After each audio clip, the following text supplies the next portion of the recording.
Police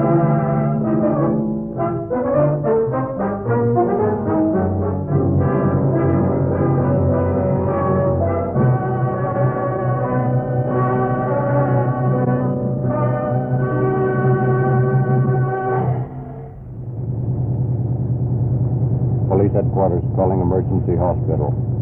In the 100 block on Kenwood Way, in the middle of the block, a hit and run. Calling car 45, car 45, an ambulance follow-up to 127 Kenwood Way. That's all. Step on it, Sam. I'll crack the siren. Yeah.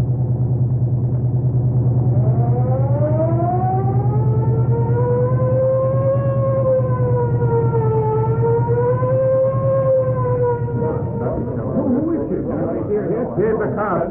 Get back out of the way. Come on, get out of the way. What's going on here? The woman was struck by a car. All right, stand back. Give us a little room. It's an old woman, Sam. Here, give me a hand. Yeah, been hit by a car. The tire marks across her waist. Well, there isn't much we can do for her until the ambulance doctor gets here. Just try to make her comfortable and... What's the matter? Feel her hand. Why, it's cold. Yes, and her body's beginning to stiffen. This isn't a hit-and-run case, Sam. Go to the box on the corner and call Captain Reynolds. Unless I'm badly mistaken, we have a very poorly disguised murder on our hands.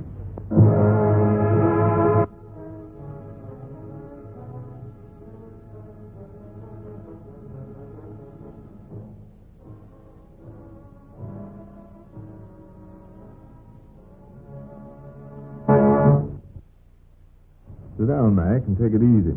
Thanks, Captain. Sorry I couldn't get out to the scene of that accident when you called me.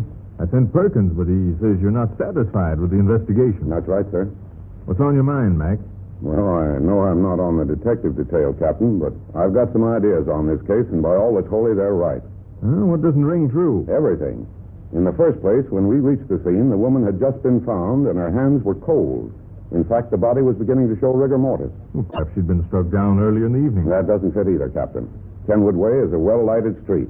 There's plenty of travel both ways. At that time of night, there isn't a chance of a body remaining undiscovered for more than 10 minutes at the most. That woman had been dead 3 hours or more. I see what you mean. Then there's something else. Sam and I have answered a lot of hit-and-run calls. In every case where a person has been run over by a heavy car, the body never moves after it's hit. We found this woman lying face down in the gutter, yet the tire marks were across the front of her body. You think she'd been killed elsewhere and her body carted to Kenwood Way? You hit it, Captain. Pretty slim evidence, Mac. All right, here's some more. This little old lady, whoever she was found in a house dress without pocketbook, gloves, or hat. Now, during these cool evenings, women don't go out without hat or coat and gloves. And if that isn't enough, there wasn't any dirt or grease on the back of her dress. And Kenwood Way is a particularly dirty street. All right, McGrady. I'll push an investigation into this thing. And if you're interested, I'll give you a chance to follow it through. I'll try to make arrangements with your captain. Give me Captain Morris, please.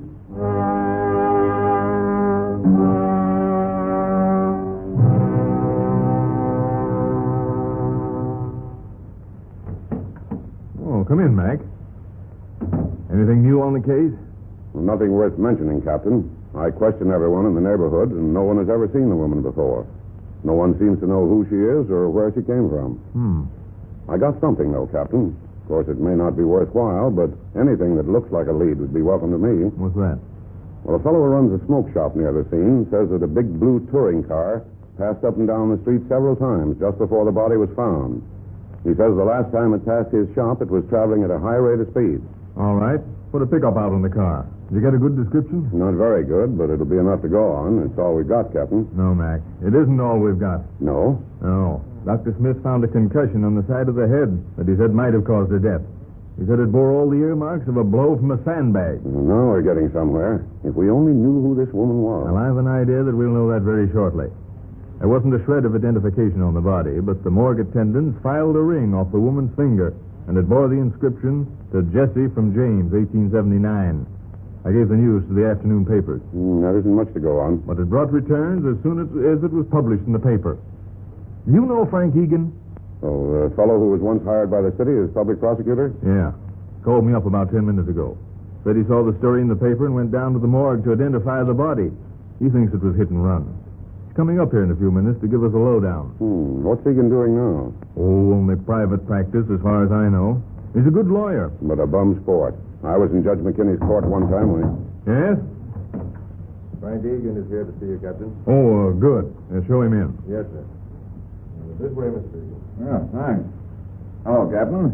Do you remember me? Yeah. Sit down. This is Officer McGrady. Glad to know you, officer. How are you? Well, I've identified your hit-and-run victim, Captain. Yes? Yes, she's a client of mine, Mrs. Jessie Smallwood. Are you positive of the identification? Yes, I knew her quite well. Where does she live?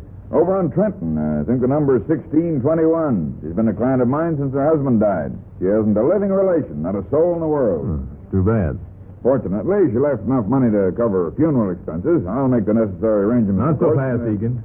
We'll be compelled to hold the body for a few days, at least until the inquest. Inquest? Yeah. You see, we have an idea that her death wasn't accidental. What? Do you know of anyone who'd profit by her death?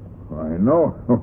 Who'd want to kill a poor, defenseless old woman? She didn't have over $100 to her name. That's just what we're trying to find out. Well, that's your business, but it looks to me like accidental death. But not to us. Get your coat and hat, Mac. We're going out to the late Mrs. Smallwood's house on Trenton. If you'll just make sure of the address, Mr. Egan, you can run along home. You won't be needed.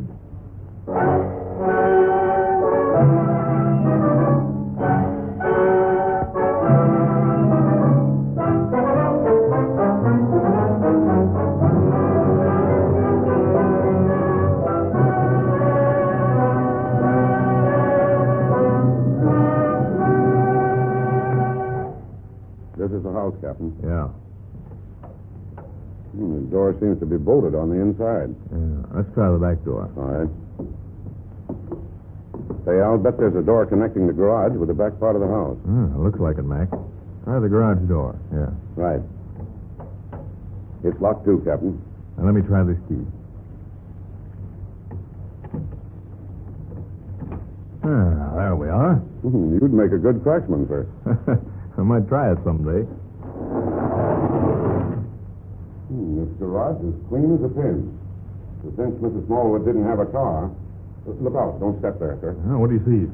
A tire print, Captain. Look. Look at this. This is the same thread that we found on Mrs. Smallwood's dress. And here's a spot where the tire track stops for a foot or so. Captain, that space represents where Mrs. Smallwood's body lay when the killer ran the car over to make it appear accidental.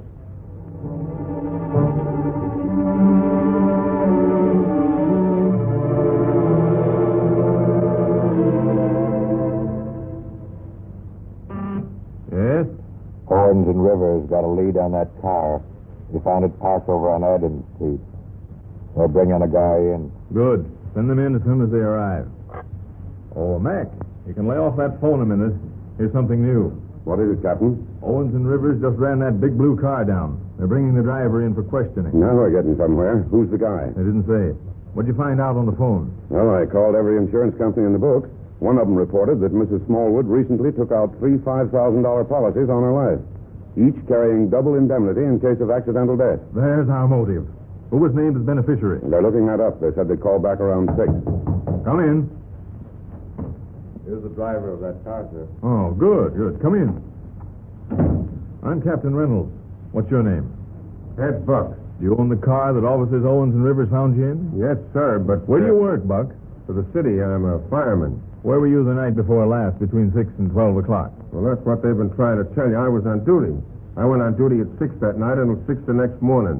Well, I have a dozen witnesses. Have you any explanation for your car being on Kenwood Way the night before last? I certainly have. I loaned it to a friend of mine, Red Fisher. Fisher. Red Fisher. Look that name up, Mac. You needn't do that, Captain. I'll give you all the information you want. Red Fisher served 2 terms in state prison for first-degree robbery. He used to hang around the station house after he got out. He seemed to be trying to go straight, so Cap McNeil got him a job. Where? I don't know. The job was driving for someone, but I never heard who it was. You say Red Fisher borrowed your car? Yep. What did he want with it? He said that he'd pull the rear end out of his boss's car and wanted to tow it to the garage.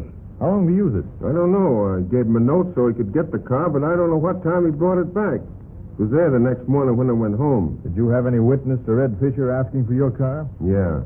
2 of the firemen. All right. I guess Fisher's the guy we want. Get a pickup out on him, Mac. Right, Captain. We'll have that bird inside of 24 hours.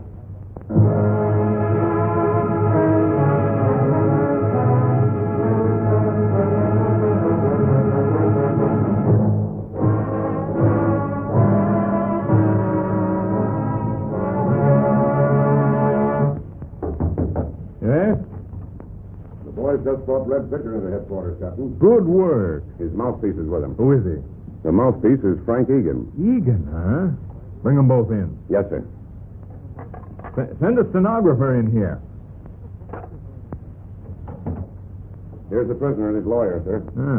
Have chairs, please. Thanks, Captain. Afternoon, officer. Close that door, Mac. Right. You can sit over there, Mac. Now, Fisher, I don't mind telling you that you're in a pretty tough spot. Says you. You both ain't got a thing on me. Nevertheless, I see you brought a lawyer down with you. Sure, I brought him. He's my boss. I drive for him. I'm wise to you, bulls. You'd frame me the first chance you got. Frame you? Just like you said we did twice before, huh? Only this time we do it with a noose. Now, you listen to me. We have witnesses that you borrowed Ted Buck's car at 8 o'clock. You drove out to Mrs. Smallwood's house and on some pretext or other got inside. Says you. No, there's two witnesses who saw the car drive into the garage. When you got inside the garage, you hit her with a sandbag and then ran the car over her to make it appear as an accident. Then, loading her into your car, you drove across town to Kenwood Way and dumped her out. That's a lie. I'd suggest, Captain, that you be a bit more careful in arresting my client. These things will have to be proved, you know. After all, you failed to show motive. Hello? Yeah? Who? All right. Thanks. Now, as I was saying, Pardon me just a moment. Hello, Tim. Send the desk sergeant to my office with a couple of murder warrants. Right. Couple of what? Murder warrants, Egan. Murder warrants. That was the insurance company calling. It seems that in addition to managing Mrs. Smallwood's affairs, you also took 3 insurance policies out on her life, naming yourself as beneficiary. And Egan, there's your motive.